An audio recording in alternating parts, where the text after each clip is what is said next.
Keluarga Presiden Joko Widodo mengumumkan nama cucu kelimanya yang lahir pada Kamis 25 Agustus 2022. Cucu kelima Presiden tersebut diberi nama Panembahan Al-Saud Nasution.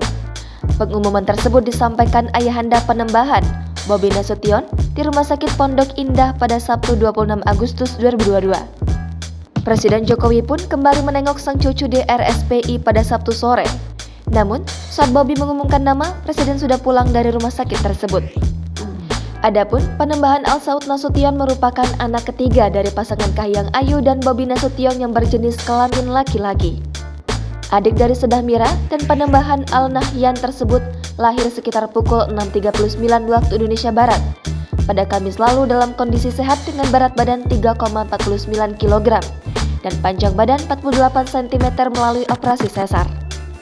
Untuk diketahui, tim dokter yang menangani jalannya proses persalinan kali ini diantaranya adalah Azan Salim, Agustinus Giri Restpati, Christopher Kapuangan, dan Rinawati Rosiswatmo dengan tetap dalam pengawasan tim dokter kepresidenan. Jangan lupa subscribe, share, komen, dan like ya!